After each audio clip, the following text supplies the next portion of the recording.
Social Study Lesson First. The Advent and Expansion of the British Power in India. Bharat में British सत्ता की स्थापना और विस्तार। इस लेसन में हम पढ़ेंगे कि भारत में ब्रिटिश मीन्स अंग्रेज किस तरह से आए और उन्होंने अपने राज्य का विस्तार किस तरह से किया। After the invasion of Alexander, the history of India is a long saga of continuous struggle and conflicts. Sikandar के आक्रमण के समय से भारत का इतिहास सतत संघर्ष का इतिहास रहा है। मीन्स सिकंदर ने आक्रमण किया, उसके बाद भारत में लगातार कोई ना कोई आक्रमण होता रहा और ये निरंतर ही संघर्ष रहा, जहां भारतीय राजाओं ने निरंतर संघर्ष करते रहे। The vast resources of India had been a source of attraction to many clans and invaders. The Sikhs, the Huns, and the Mongol invasions are some examples. Bharat की विशाल संपदा, जो विशाल रिसोर्सेज हैं, यह विदेशियों को हमेशा भारत की ओर आकर्षित करते रहे और यही एक कारण रहा जहां विदेशी कई आक्रमणकर्ताओं ने, कुछ जातियों ने और कुछ आक्रमणकर्ताओं ने इस देश के ऊपर आक्रमण किया, जैसे कि शक, हूण, मंगोल, ये सब इसके एक उदाहरण हैं।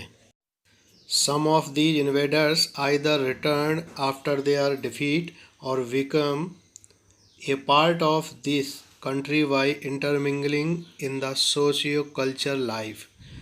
इनमें से कुछ जो आक्रमणकर्ता थे वो या तो हार कर वापस चले गए या वो यहीं पर रह गए और यहाँ की संस्कृति सभ्यता में रच बस गए और उन्होंने एक कॉमन संस्कृति सभ्यता बनाई और यहीं रच बस गए। The Mughals established a mighty empire in the north of India. मुगलों ने नॉर्थ इंडिया मीन्स उत्तर भारत में एक शक्तिशाली राज्य स्थापित किया। During the Mughal rule many conflicts arose between Mughals Rajput, Mughal Sikhs and the Mughal Marathas.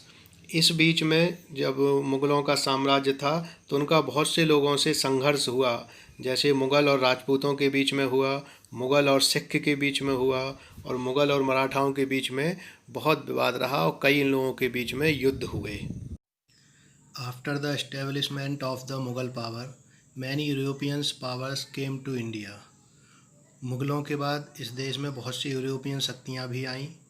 The prominent among them were the Portuguese, the Dutch, the British and the French. इन सभी में जो प्रमुख थीं उसमें पुर्तगाली, डच, ब्रिटिश और फ्रांसीसी थे। Conflicts arose among them for trade and afterwards for capture of political power. इन सभी के बीच पॉलिटिकल पावर के लिए और व्यापार के लिए काफ़ी विरोधाभास था। Ultimately the British emerged successfully in establishing their power after signing facts with the Indian rulers and establishing supremacy over them. इन सब के बीच ब्रिटिश पावर ने सक्सेसफुली इस देश के ऊपर राज किया और अपने सशक्त हस्ताक्षर छोड़े। The people of India struggled against the British to achieve independence. Bharat के लोगों ने ब्रिटिश के खिलाफ एक सशक्त आंदोलन किया स्वतंत्रता के लिए। The people of India actively took part in the freedom movement and ultimately achieved independence in the year 1947. भारतीय लोगों ने स्वतंत्रता के लिए जो आंदोलन चलाया उसमें बहुत अच्छे से भाग लिया, एक्टिवली भाग लिया और 1947 में हमें स्वतंत्रता मिली। In the coming chapters we will study about the glorious struggle for Indian independence. इस चैप्टर में हम भारत का जो यशस्वी या बहुत अच्छा स्ट्रगल था, सक्सेसफुल स्ट्रगल था स्वतंत्रता के लिए, उसके विषय में हम पढ़ेंगे। The arrival of the European trading companies to India. यूरोपीय ट्रेडिंग कंपनी का भारत में आगमन। Some major happening in Europe in the 15th century। Turks capturing Constantinople, Renaissance revolutions in the field of science and industry and geographical discoveries created fascination in the eyes of Europeans towards India and the Far East. The traders were forced to look for market for the increase in production due to the industrial revolution. 15th century में यूरोप में कुछ प्रमुख घटनाएं घटित हुईं, जैसे तुर्कों ने कॉन्स्टेंटिनोपल पर आक्रमण किया, उस पर अधिकार किया, कुछ पुनर्जागरण रिवॉल्यूशन हुए, समाज सुधार के कुछ आंदोलन हुए, कुछ वैज्ञानिक और औद्योगिक क्रांति हुई, कुछ भौगोलिक खोजें हुईं। इसका आकर्षण भारत और पूर्वी क्षेत्रों के ऊपर बढ़ा। जो इस तरफ के देश थे, यूरोपीय लोग इस तरफ आकर्षित हुए और ये नया जो आकर्षण उत्पन्न हुआ, इससे यूरोप में जो व्यापारिक औद्योगिक क्रांति हुई, वहाँ उन्होंने एक नया मार्केट भारत और ईस्ट की ओर, जो पूरब के देश थे, इनकी ओर देखा। Vasco da Gama and Bartholomew Dias took up the task to discover water route to Far East. Columbus discovered America in 1492. Bartholomew Dias discovered Good Hope in 1487, and Vasco da Gama reached Calicut in the western coast in India in 1498. King Jamorin welcomed him. Vasco da gamma and Bartholomew dies ने water root से, जो जल मार्ग के द्वारा इन देशों की खोज का जिम्मा अपने कंधे पर लिया। कोलंबस डिस्कवर्ड अमेरिका, कोलंबस ने अमेरिका को डिस्कवर किया 1492 में। Bartholomew Dias discovered Good Hope in 1487 and Vasco da Gama reached Calicut in the western coast in India. Bartholomew ने आसान अंतरद्वीप की खोज की और वास्को ड गामा 1498 में कालीकट बंदरगाह पर उतरा और जिसका स्वागत वहाँ के राजा, कालीकट के राजा जामोरिन ने किया। पोर्तुगीज इन इंडिया, भारत में पुर्तगालियों का आगमन। Vasco da Gama arrival in 1498 in India opened the door for other European traders. The emperors and kings in India welcomed the European traders for various reasons. Portuguese were the first to land in India for trade. 1498 में Vasco da Gama के भारत आगमन ने यूरोपीय व्यापारियों के लिए भारत के द्वार खोल दिए। यूरोपीय ट्रेडर्स का भारत के राजा महाराजाओं ने भिन्न भिन्न कारणों से स्वागत किया।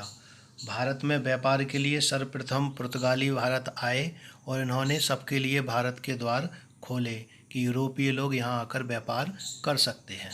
ये new era of trade and business developed between two countries after Vasco da Gama arrival in India. Pedro Alvares Cabral with fleet of 13 ships reached India in 1500. Vasco da Gama के आगमन से दोनों देशों के मध्य व्यापार के क्षेत्र में एक नए युग का प्रारंभ हुआ। 1500 में 13 जहाज़ों 13 शिप्स के एक फ्लीट के साथ, बेड़े के साथ पेड्रो अल्वारेज कैब्रल भारत पहुंचा। The Portuguese traders established trading centres at Calicut, Goa, Daman, Diu and Hooghly. जो पुर्तगाली ट्रेडर्स थे, उन्होंने अपना व्यापार कालीकट, गोवा, दमन, दीव एंड हुगली में स्थापित किया। To establish supremacy on the trade of spice and black pepper, they first built a fort at Cochin in 1503। काली मिर्च और मसालों के व्यापार पर अपना एकाधिकार स्थापित करने के लिए उन्होंने 1503 BC में कोचीन में पहला फोर्ट स्थापित किया, पहला एक किला बनाया। Francisco da Alvaz appointed the first Portuguese viceroy पुर्तगाल in India in 1505। with the help of Portuguese force he took due under his control.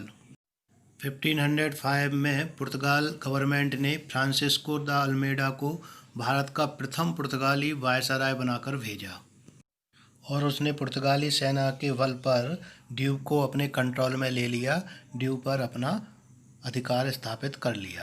Portuguese viceroy Albuquerque snatched Goa from Yusuf Adil Shah, ruler of Bijapur in 1509।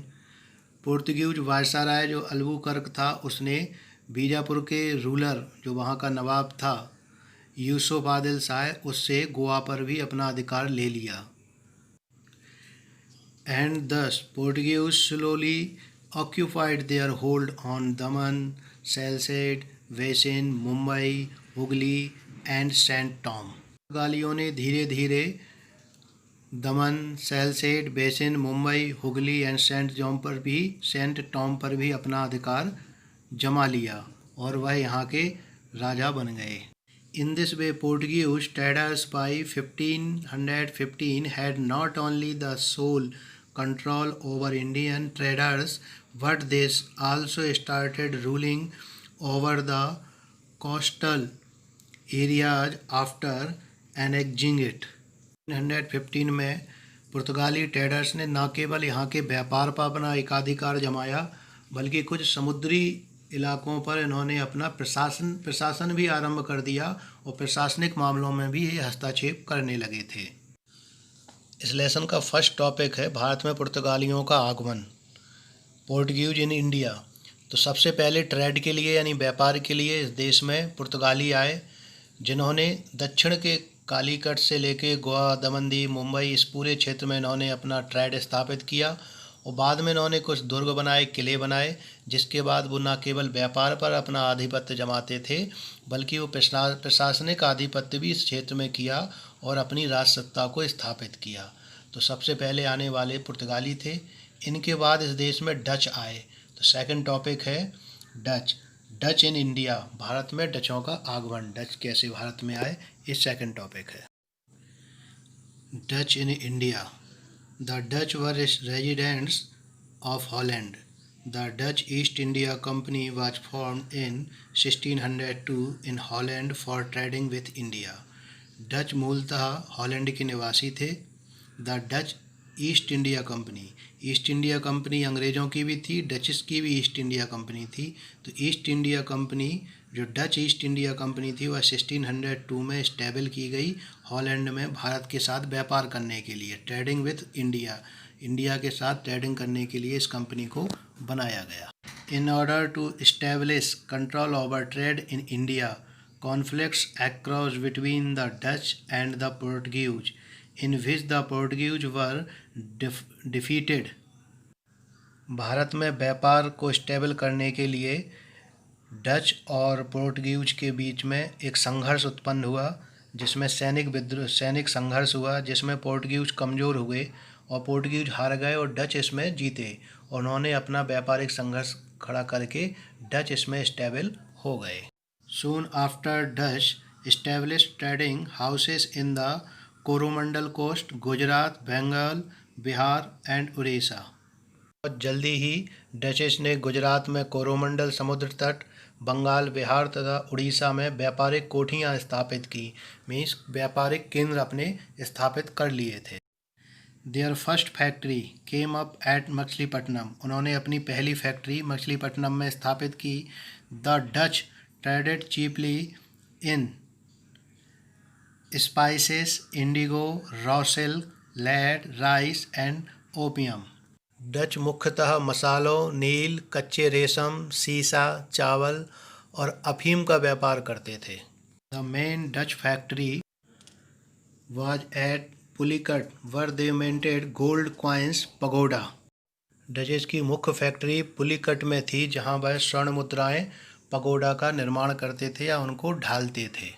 The entry of British East India Company proved to be a fatal blow to the Dutch company in India. English and Dutch fought a battle at Badara in 1759, in which Dutch were defeated and lost their forces and their trade received a major setback. Slowly, the influence of the Dutch East India Company came to an end in India. अंग्रेज़ों की east India company के भारत आगमन से Dutch east India company के व्यापार को काफ़ी नुकसान हुआ और उन्हें धक्का लगा। 1759 में अंग्रेज़ों तथा डच के बीच में बेदरा का युद्ध हुआ। एक वार हुआ, बेदरा बैटल, जिसमें डच पराजित हुए और उनकी शक्ति और व्यापार को अत्यधिक नुकसान हुआ। धीरे धीरे डच ईस्ट इंडिया कंपनी अपनी शक्ति खोकर भारत में अपना व्यापार समाप्त करके वापस हॉलैंड लौट गई। पोर्तुगीज़ के बाद, पुर्तगालियों के बाद डच भारत में आए और डच ने जो अपना साम्राज्य स्थापित, व्यापारिक और प्रशासनिक किया था, उसको अंग्रेज़ों ने ख़त्म किया और तीसरी शक्ति के रूप में अंग्रेज़ भारत में आए। नेक्स्ट टॉपिक है the English in India, Bharat में अंग्रेज़ों का आगमन। इसे हम नेक्स्ट वीडियो में देखेंगे, सेकंड पार्ट फर्स्ट लेसन का नेक्स्ट वीडियो में।